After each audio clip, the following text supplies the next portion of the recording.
The key to building wealth is multiple sources of income, and everyone wants multiple sources of income, me included. But when we get those multiple sources of income, there's things we have to avoid in order to keep those multiple sources of income. And in this video, I'm going to be talking about 4 money traps that just steals majority of people's wealth.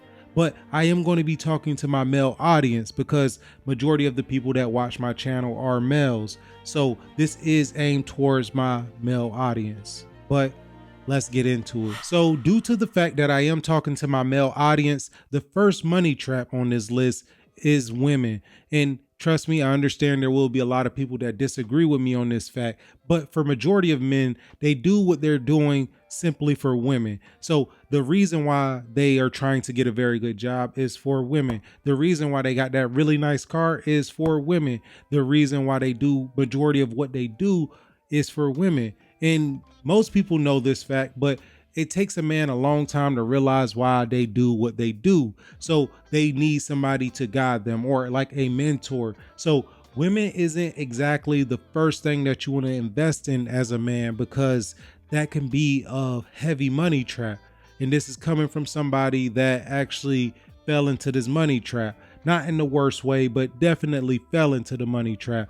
It's something that no man can really avoid. But if you do have the willpower to avoid this, then you will be off to a good start. But there is another alternative. You could just find a good woman, which is extremely difficult and hard to measure, because you don't know is a good woman until they prove themselves, which would mean you would have to get with this woman and be with her for a period of time, and she would have to prove herself as a good woman, meaning she can build you as a man, help you level up, help you get to the next step and not hold you back or keep you down. Or I feel that if you have a good woman, she should make you feel like you should do more, not in a way of forcing you, but you just want to do better because you want to give this woman more. You want to be able to provide her more. You want to give her a better life. So I think by finding a good woman could definitely level you up extremely fast. But the reason why I say try to avoid them at all costs until you get to where you're trying to get to is because it's extremely hard to find a good woman in this day and age, unfortunately. And trust me, I understand not every man want to avoid women. I understand that. But in order to make a lot of money, sometimes you have to avoid women in order to get to that level. And not every man is going to do that. They're going to think I can have women and also make a lot of money.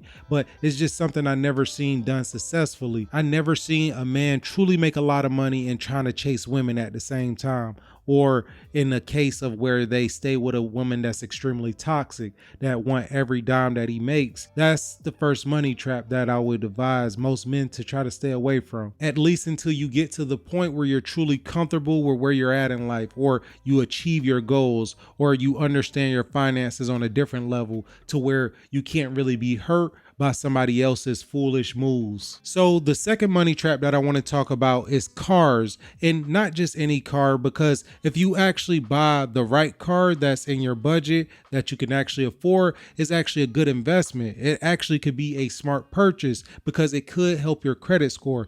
And how it will help your credit score is it can help your credit mix and also your credit payment history, because if you actually pay your payments on time every month until the car is paid off, it would actually show up on your credit that you are paying your payments on time, and that look good to lenders. So having a car on your credit could actually help because it mixes it up. For example, if you had a mortgage, if you had a car and you had credit cards, this look good to lenders, especially if you're paying all your payments on time. But of course, if you don't pay your payments on time, then that can mess everything up. If you are paying everything on time, this does look good.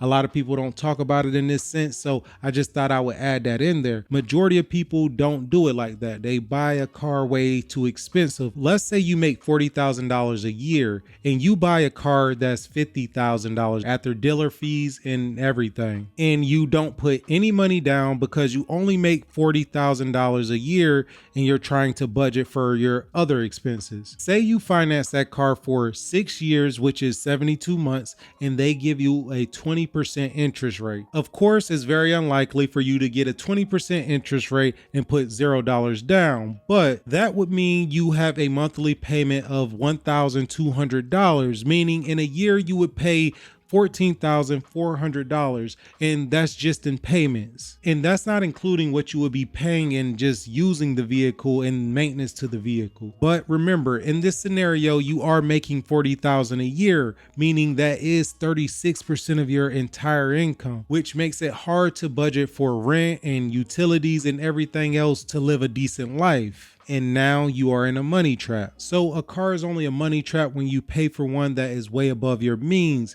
meaning you have a high interest rate and is way, way, way above your actual income, and the payments are just outrageous. So try to avoid the cars that you actually want, the flashy ones, the ones you get because you're trying to keep up with the Joneses. But speaking of keeping up with the Joneses, that is number 3 on the list. Keeping up with your peers or people that you look up to, or even celebrities for that matter. This one is pretty self-explanatory. I mean, when you see your best friend or somebody that you know or a family member doing better than you kind of want to do better than them. And this is human nature. I'm not going to lie, even I fall in this category. You see something you really like and you hate the fact that you don't have it. So you go get the thing you like because you've seen somebody else that had it. I mean, this affects everyone. Nobody is any different. Nobody falls into a category where it's like, I don't want the nice things. I don't think anybody don't want nice things. And even if you don't want luxury things, don't mean you don't want the things you do want, but at a very nice quality. So everybody wants things to be nice. And to be honest with you, I know I'm actually part of this problem, but a lot of people nowadays try to keep up with their peers, not to show off or be flashy. Truly, they actually do it so they could stay peers and stay friends with the people that they're friends with, because nowadays all their mentors are telling them if someone isn't doing exactly what you're doing, or they don't see things like you see them, cut them off because those people don't fit your circle anymore. So it's almost like if you're not doing the exact same things as your friends, your family, and all your peers, you will get cut off from those circles simply because you're not keeping up, or you don't see it like they see it, or you're not quite at my level yet. So I do understand why people feel a lot of pressure to keep up with the people around them, but that's something you have to avoid, especially when you actually start making money, because when you start making money, the traps become even stronger, because now you actually can afford these things. Now you actually can get these things. But before you actually make those moves, you have to solidify your finances. And what I mean by that, you have to have enough income to where if things go south, none of the things that you accumulated get taken or you lose them due to not having the funds. And the fourth money trap that I see get more people than anything is addictions. And addictions can go really far. I mean, I'm not just talking drugs or alcohol, of course that being number one, but I'm talking about everything. I mean, nowadays there's so many addictions that you can have. You can be addicted to social media. You could be addicted to gambling. You could be addicted to women. You could be addicted to everything. I mean, really, whatever you spend the majority of your time on, if you're spending too much time doing that thing, you're addicted to it. Because nowadays it's extremely easy to fall into addiction because there's so many things to consume. You have to be very careful of what you give your time to. You have to be very careful and mindful of the people that you actually spend time with. These are the things that a lot of people don't think about when they think about addiction. They strictly think about drugs, alcohol, and that's kind of the core of addictions. Of course, that is a problem. Addiction could be extremely strong in a lot of different things. So you just have to check yourself. You have to be completely honest with yourself. You got to check your screen time from time to time, because a lot of people forget. A lot of people don't realize just how long they are sitting and doing something, even if it doesn't involve your screen, even if it's gambling. We see a lot of new apps. We see a lot of new platforms that are promoting gambling, and a lot of people losing their life savings to gambling, which obviously is a money trap. But any addiction is going to cost you a lot, because that's just the nature of addictions. But those are my 4 money traps, and I've seen so many people personally fall victim to those exact same money traps, go from having very good money to completely broke. So if you're truly trying to build your wealth, avoid those money traps at all costs. But with that being said, I'll see y'all on the next one.